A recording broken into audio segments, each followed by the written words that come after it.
ஆன்மீக பாதையில் இன்று புண்ணியம் நிறைந்த புரட்டாசி மாதம் பற்றி பார்க்கலாம். உண்ணா நோன்பு அனுசரிக்காவிட்டாலும் சைவ உணவை மட்டுமே உண்டு திருமாலை வழிபடும் வழக்கமும் உண்டு. மாகாளயபட்சம் முன்னோர்களுக்கு தர்ப்பணம் கொடுத்து வழிபட ஏற்ற காலம். தமிழின் 12 மாதங்களில் 6வது மாதமாக அமைந்திருப்பது புரட்டாசி மாதம். ஆடி என்றால் அம்மன், கார்த்திகை என்றால் ஐயப்பன், புரட்டாசி என்றால் பெருமாள் என்று 12 தமிழ் மாதங்களும் ஒவ்வொரு கடவுளுக்கு விசேஷமானதாக இருக்கிறது. அவ்வகையில் புரட்டாசியான இந்த மாதத்தில் பலரும் அசைவம் சாப்பிடாமல் சனிக்கிழமை அன்று பெருமாளுக்கு தடை போட்டு வணங்குவதை காலங்காலமாக பின்பற்றி வருகின்றனர். அப்படிப்பட்ட புரட்டாசி மாதத்தின் சிறப்புகள் என்ன என்பதை பார்க்கலாம். புரட்டாசியில் தான் விஷ்ணு பகவான் இவ்வுலகில் மனித அவதாரமாக உருவெடுத்து பின்னர் ஸ்ரீ வெங்கடேஸ்வரராக அவதரித்தார் என்று சொல்லப்படுகிறது. இந்த ஸ்ரீ வெங்கடேஸ்வர பெருமாள் கலியுகத்தின் காக்கும் கடவுளாக இருக்கிறார். பத்மாவதி தாயாரை கரம் பிடிக்க ஸ்ரீனிவாச பெருமாள் அவதரித்தது புரட்டாசி மாதம் திருவோண நட்சத்திரமாகும்.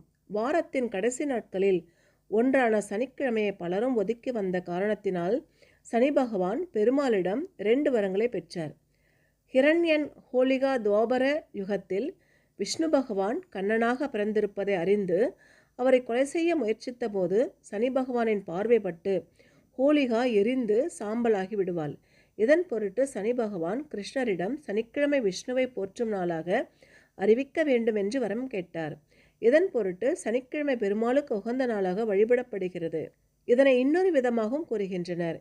அது என்ன அப்படின்னா, கலியுகத்தில் பெருமாள் திருமலையில் அவதரித்த பிறகு ஒரு முறை நாரதர் சனி பகவானிடம், நீ பூலோகத்தில் யாரை வேண்டுமானாலும் துன்பப்படுத்து, ஆனால் திருமலைக்கு மட்டும் சென்று விடாதே என்று தூண்டிவிடுவது போல கூறியுள்ளார். உடனே அதை கேட்டா சனி பகவானும் எப்படியாவது நாம் அங்கு சென்றுவிட வேண்டும் என்று எண்ணி திருமலை மீது கால் வைக்க, அப்போது அவர் விஷ்ணுவின் கோபத்திற்கு ஆளாகி அங்கிருந்து தூக்கி வீசப்பட்டார்.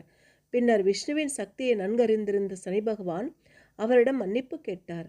சனி பகவானின் மன்னிப்பை ஏற்றுக்கொண்ட விஷ்ணு பகவான், என்னையே நம்பி வாழும் என் மக்களுக்கு இனி ஒருபோதும் துன்பம் வழங்கக்கூடாது என்று அறிவுறுத்தினார். பின்னர் சனி பகவான் விஷ்ணுவிடம், நான் பிறந்தது புரட்டாசி மாதம் சனிக்கிழமை. இந்த நாளை உங்களுக்கு உகந்த நாளாக மாற்றி உங்கள் பக்தர்கள் உங்களை சிறப்பாக வணங்கி வழிபட்டால் அவர்கள் வேண்டியதை வழங்க வேண்டும் என்று வரத்தை கேட்டார்.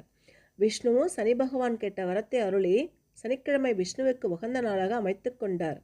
அன்று முதலே புரட்டாசி மாதம் சனிக்கிழமை பெருமாளுக்கு உகந்த நாளாக கடைபிடிக்கப்பட்டு வருகிறது. சனி பகவான் பிறந்த இந்த மாதம் முழுவதும் எள்ளு தீபம் ஏற்றி விஷ்ணுவை மனதார வழிபட்டால் சனிதோஷம், அஷ்டம சனி, 7.5 சனி எல்லாம் நீங்கும் என்று நம்பப்படுகிறது. வெங்கடாசலபதி அமைந்திருக்கும் திருமலையில் பீமன் என்ற குயவன் வாழ்ந்து வந்தார். அவன் மிகுந்த பெருமாள் பக்தர். ஆனால் திருமலையில் இருக்கும் பெருமாளை வணங்கவும் பூ வாங்கவும் கூட பணமில்லாமல் வறுமையில் உள்ளவன். அதனால் களிமண்களாலேயே ஒரு பெருமாள் சிலையை செய்தும் அதே களிமண்களாலேயே பூக்கள் செய்தும் பெருமாளுக்கு போட்டு வணங்கி வந்தான். அதே சமயம் திருமலையை ஆண்டு வந்த தொண்டைமானும் மிகுந்த பெருமாள் பக்தர். இந்த தொண்டைமான் அரசன் திருமாலுக்கு தங்கப்பூக்கள் போட்டு வணங்கி வந்த நிலையில் திடீரென்று தங்கப்பூக்கள் எல்லாம் மறைந்து களிமண் பூக்களாக மாறிவிட்டது. அதிர்ச்சியடைந்த தொண்டைமானின் கனவில் பெருமாளே வந்து, என் குயவன் பக்தனின் பூக்களையே நான் ஏற்றுக்கொண்டேன் என்று கூறினார். பீமனின் பக்தியை கௌரவிக்கும் விதமாக இன்றளவும் திருமலையில் மண் சட்டியில் தான் நைவேத்தியம் செய்யப்பட்டு வருகிறது. புரட்டாசி மாதம் வெறும் பெருமாளுக்கு மட்டும் உகந்ததல்ல, சிவன், பார்வதி, துர்க்கை அம்மனுக்கு உகந்ததாக இருக்கிறது. புரட்டாசி சனிக்கிழமைகள், மகாலய அமாவாசை, நவராத்திரி மிக விசேஷமாக வழிபடப்படுகிறது.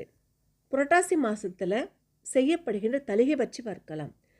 சர்க்கரை பொங்கல், புளி சாதம், எலுமிச்சை சாதம், நெல்லிக்காய் சாதம், தயிர் சாதம், தேங்காய் சாதம் என்ற 5 வகையான சாதங்களும் அவற்றுடன் கருப்பு அல்லது வெள்ளை சுண்டல், வெங்காயம் சேர்க்காமல் மிளகு சீரகம் சேர்த்த உளுந்து வடை போன்றவற்றை நைவேத்தியமாக வைத்து பெருமாளை வழங்கலாம்.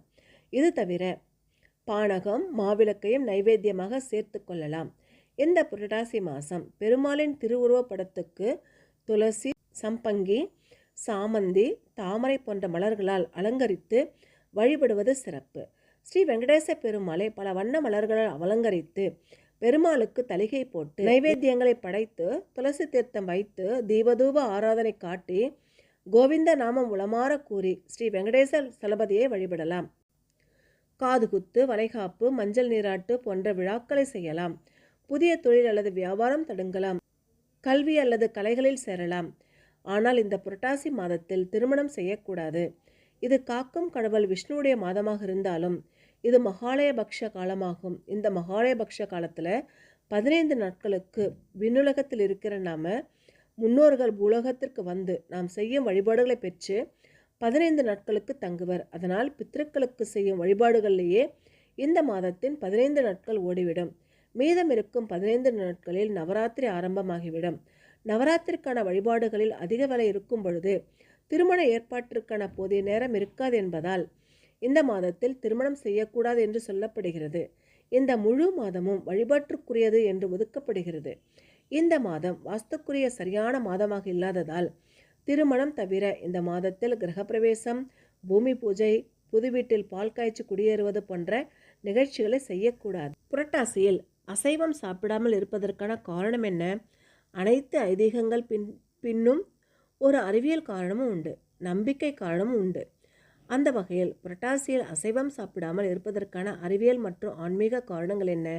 முதலாவது, அறிவியல் பார்வையில் புரட்டாசி மாதத்தில் வெயில் குறைந்து காற்று குறைந்து மழை பெய்ய தொடங்கும். அப்படி மழை ஆரம்பிக்கும் பொழுது அதுவரை வெப்பமாக இருந்த பூமி தண்ணீரை ஈர்த்து சூட்டை வெளியிடும். வெயிலின் தன்மையை காட்டிலும் சூட்டின் தன்மை பெரும் மோசமாக விளைவை தரக்கூடியது. இந்த வேளையில் அதிக சூட்டை தரக்கூடிய அசைவம் சாப்பிட்டால் இன்னும் அதிகமாக சூடாகி படல் உடல்நல பிரச்சனைகள் ஏற்படும். இதனாலேயே இந்த மாதத்தில் அசைவம் சாப்பிடுவது தவிர்க்கப்படுகிறது.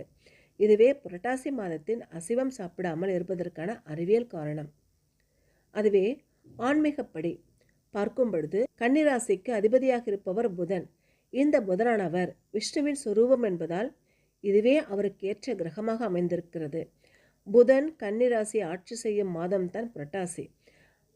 அதிபதி புதன் சைவ பிரியர் என்பதால் அவர் ஆட்சி செய்யும் இந்த மாதத்தில் அசைவம் செய்யாமல் பலரும் சைவ உணவு செய்கின்றனர். இப்படி பல விசேஷங்கள் கொண்ட இந்த புரட்டாசி மாதத்தில் அனைத்து பெருமாள் கோவில்களிலும் பிரம்மாண்டமாக பூஜை செய்து பெருமாளை வணங்குவர். பெருமாள் என்றாலே முதலில் நினைவுக்கு வருவது திருப்பதி கோவில்தான்.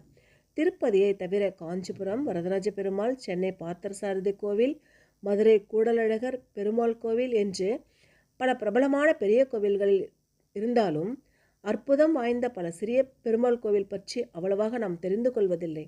அப்படி இந்த புரட்டாசி மாதத்தில் அறிந்து கொள்ள இருக்கும் ஒரு சிறிய பெருமாள் கோவில்தான் சென்னை பிரசைவாக்கத்தில் உள்ள ஸ்ரீ வரதராஜ பெருமாள் கோவில். இந்த கோவில் 1890 வேணுகோபால செட்டியார் சிறிய பஜனை மண்டபமாக ஆரம்பித்தார். பின்னர் அவருடைய சந்ததி 1952 16 கால் மண்டபமாக கட்டப்பட்டது. இந்த கோவிலில் ஸ்ரீ வரதராஜ பெருமாள், ஆண்டாள், பெருந்தேவி தாயார், லக்ஷ்மி நரசிம்மர், ஐக்ரீவர், ஆஞ்சநேயர் ஆகியோர் எழுந்தருளி உள்ளனர். நாமும் புரட்டாசி மாதம் விரதமிருந்து இறைவனை வணங்கி நற்பயன்களை பெறுவோம்.